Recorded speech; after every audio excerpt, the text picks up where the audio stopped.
Weeping sigils mark the skin, while all senses but aggression are blunted.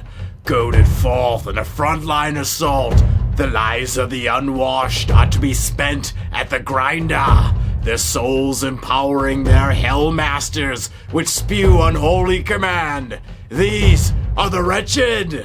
Greetings, chromatic warriors. Life is cheap in Trench Crusade, and the Wretched outline that.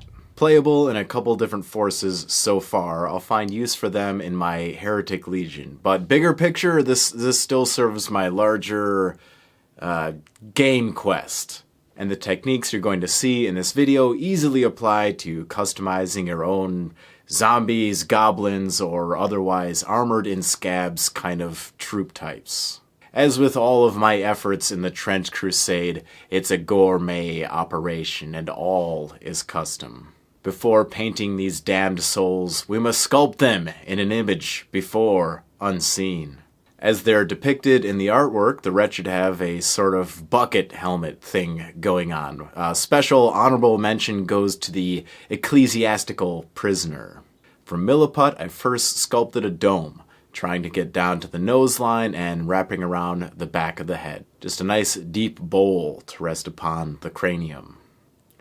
Once this was semi-dry, I added some stylish slits where the eyes would be. Make sure to keep your tools wet for a smooth release of the putty. Later on, again once it was semi-dry, I'll chop off the rear of the helmet. I like to imagine this headgear being bolted on or having barbed nails inside that make it hard to remove. It's this kind of headwear that will give them a defining feature and create a new identity. Next up, I'll add some fresh rust from the effects line to texturize the clothing. The Wretched must be dirty, so it's a good move to add some texture to the clothing and or the skin. In this case, the rust effects from Army Painter brought the pain. Continuing to bring the pain, white glue with a toothpick was brought out for boils on the skin. At this point, I was squeezing a bottle of dark rust so hard it exploded. I stepped back after cleanup, noticed the dots of white glue had flattened mostly.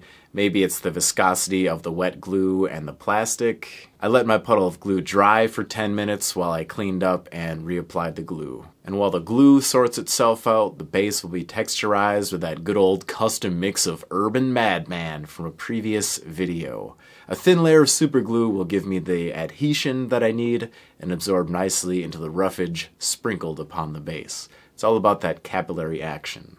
Palm on my chin, I decided to add more to the stylish slits on the helmet, this time producing some vertical indentations. Much better. But I'm still not happy. The white glue was not having the effect that I was after. It wasn't piling up quite in the way I had wanted. So I went back to the materials shed and found some Tester's contouring putty. I dabbed that in place and I was happy. Yes, for a time. That's over now. The uncomfortable chains. I sure do love a good chain. Attach it to a wallet, hang it from the ceiling. Cool. It seems torturous and thematic to be pushed into war with an uncomfortable chain wrapped between your legs. And it is. Now, 3 wretches built means 3 wretches to paint. Let's get into it. Starting from the bottom and working my way up, the base was painted with Tainted Garden and then wet blending a shade of the darkness off to the sides.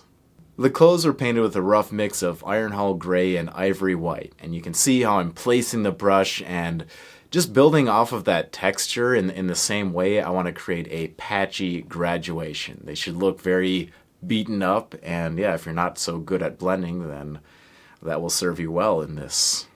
The skin was base coated with Ivory White and Sunburst Ochre, mashing Violent Vermillion and Tainted Garden to shade, and Ivory White to highlight. The skin is going to be a feature. This is, a very defining feature of the Wretched, having these tattoos that cause their skin to rot, so I'm going to spend a little bit of extra time making sure that the skin is very well done. When I'm painting these faster projects, you're pulling your punches in some areas, and then certain defining features you want to really lean into. So I'm going to lean into it on the skin and have some fun.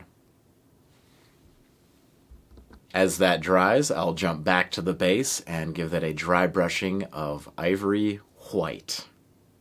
All the metals were then painted with a mixture of heavy metal and Emperor gold. I enjoy the brownish gun grease tint that this gives to my metals. Just makes everything look a little more tarnished and warmer, kind of puts it through that filter of dirt that I want all of my Trench Crusade models to have. The headgear was based with Ivory white and shaded with Ironhull gray. I'm wet blending these together using a very slight amount of Ironhull gray. Just keep in mind that those darker colors are going to dominate, a very light, flimsy color like the Ivory white. It's going to have a much greater effect, so just a small amount of Ironhull gray. With the model roughly colorized, I'm going to give it an all-over wash of Grimdark Shadow, bottom to top. I'll dilute this slightly, but everywhere is getting an all-over shower. When you're painting a wash on, just remember to always be working with that wet edge. You don't want to start on the left hand and also the right hand and meet in the middle. Start with the left hand and gradually just massage that wash all the way across the model. You want a nice even surface tension. You want that wash to connect over the model as if it's a surface membrane, because as it dries, you want an even amount of tension. For a little bit of weathering, I will first use dark rust and then fresh rust. These two work very well in combination. The dark rust, providing the deep foundation, and the fresh rust giving me that orange pop. The two of these are like magic in a bottle, bringing a little texture and fast talent to the equation. It's easy to go completely wild in Bloodlust, but what we're after in this is a representation of sore and weeping sigils. Small amounts of fresh blood were spotted across the body. Occasionally, I found an area to wash over it, like maybe the teeth, but I kept those to a minimum. Now, time to edge highlight everything with Ivory. What does that mean exactly, though? With every area slapped together in chunky blends and washed in Unity, it was time to raise the values. Every base color had a sizable amount of Ivory white mixed in to highlight. Feel free to draw extra textures, cuts, and scrapes as you please on the gear and the skin, but just mixing into whatever that local color is, making it a little bit lighter with some Ivory white. And finally, peek off every metal area with a little bit of Mithril to highlight. Just a little flash of the razor on the major edges. This is a very quick and sharp jump up. Less is more. You want to capture those hard, reflective edges. In conclusion, this came together quickly. I find it's nice taking small bites like this between larger projects. You've been watching these videos, I have a lot of things in motion right now. But offhandedly assembling these one day and painting them the next fueled my fire. That sense of completion keeps you going. Accomplishments will have you coming back for more and more.